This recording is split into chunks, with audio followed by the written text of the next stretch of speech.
ये elite capture जो 74 सालों से इन्हीं के लिए लॉज बनाए जाते हैं, इनके लिए मराहत दी जाती हैं और आम आदमी को नहीं पूछा जाता, तो खुदा ना खास्ता फिर ये आम आदमी मिडिल क्लास तो ख़त्म हो रही है, लोअर मिडिल क्लास वैसे ही ख़त्म हो गई है, तो ये किस तरफ लोगों को लेकर जा रहे हैं? खुदा ना खास्ता कोई एक दूसरे पे छीना झपटी होगी, लूट मार शुरू हो जाएगी जब इस तरह की बेइंसाफ़ी होगी इस कदर। तो आपको क्या लगता है कि ये तो वार्निंग साइन है? आज की इस वीडियो में पाकिस्तान मीडिया में बात हो रही है पाकिस्तान के बद से बदतर होते जाते हालात के बारे में। अब जैसा कि हम जानते हैं कि डॉलर के मुकाबले पाकिस्तानी रुपया लगातार नीचे गिरता ही जा रहा है, जिसकी वजह से पाकिस्तान में महंगाई हर एक दिन बढ़ती ही जा रही है। ऊपर से पाकिस्तान की सरकार ने IMF से नया कर्जा लेने के लिए पाकिस्तान के लोगों के ऊपर नए नए टैक्स डालने जा रहा है, जिसकी वजह से पाकिस्तान में महंगाई और भी कई गुना ज्यादा बढ़ने वाली है। इतनी ऐतिहासिक महंगाई की वजह से पाकिस्तान के गरीब लोगों का जो वर्क है वो तो पूरी तरह से बर्बाद हो ही चुका है।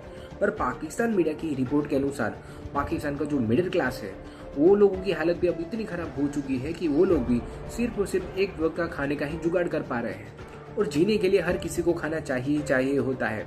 ऐसे में पाकिस्तान मीडिया को ये डर सता रहा है कि आने वाले वक्त में पाकिस्तान में बहुत बड़ी तादाद में लूटपाट शुरू हो जाएगी। इसी बात को लेकर पाकिस्तान मीडिया में और भी क्या चर्चा हो रही है वो देखने के लिए शुरू करते हैं इस वीडियो का अगला भाग। डॉक्टर साहब, ये तमाम तर जो मुआशी मुश्किलात हैं ये अपनी जगह, लेकिन इस वक्त अवाम का सबसे बड़ा जो मसला है वो महंगाई है। लेकिन अफसोस की बात यह है कि चूंकि बजट में हमारे पास इतने रिसोर्सेज नहीं है कि हम एक बड़े पैमाने पर रिलीफ प्रोग्राम दे पाए, इस बात का हमें बहुत अफसोस है।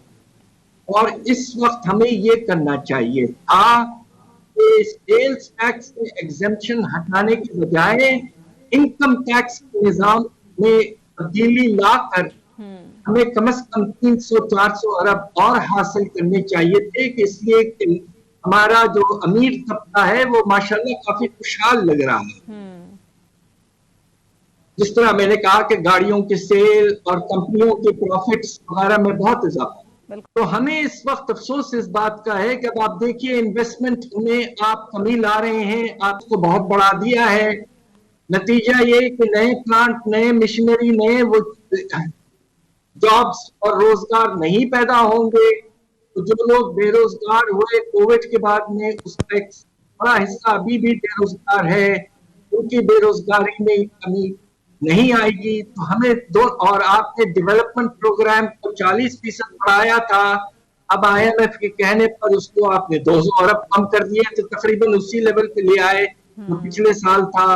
तो नए प्रोजेक्ट्स की वजह से जो रोजगार होता वो भी नहीं है। अभी इस वक्त हमारा एस्टिमेट है रिसर्च के बाद कि तकरीबन 1500 अरब के मराद इनकम टैक्स में दिए गए हैं। अच्छा, आप मुझे ये बताइए कि पाकिस्तान के अमीर जो तबका है जमींदारों का, सिर्फ 1% किसान, 22% जमीन उनके हाथ में है।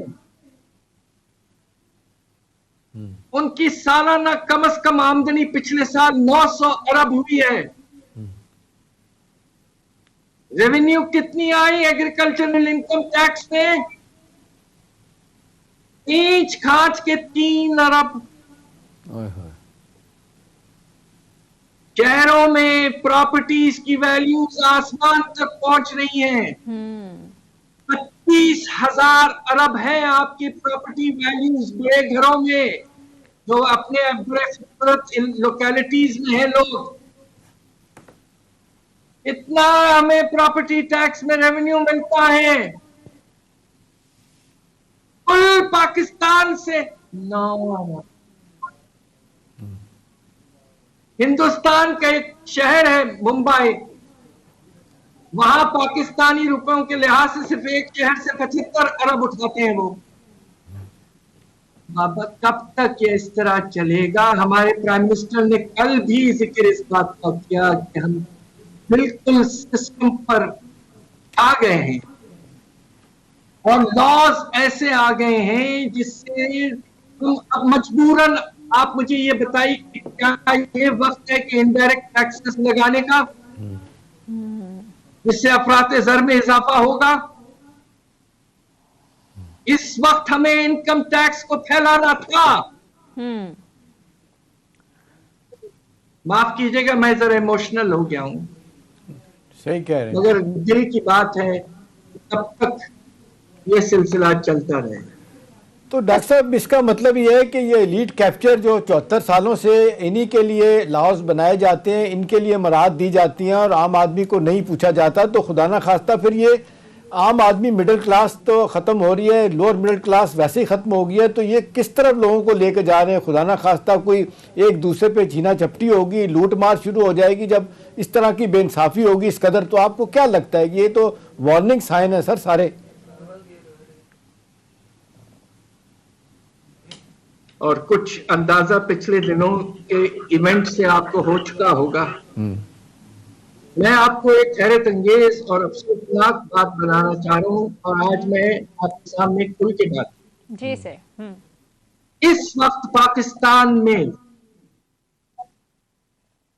70 लाख बच्चे, लड़के, यूथ 15 से 24 साल की उम्र वाले बिल्कुल आइडल हैं, ना तो पढ़ रहे हैं, ना नौकरी कर रहे हैं, या बेरोजगार हैं। ये 70 लाख बच्चों का ख्याल करना बहुत जरूरी है। बिल्कुल।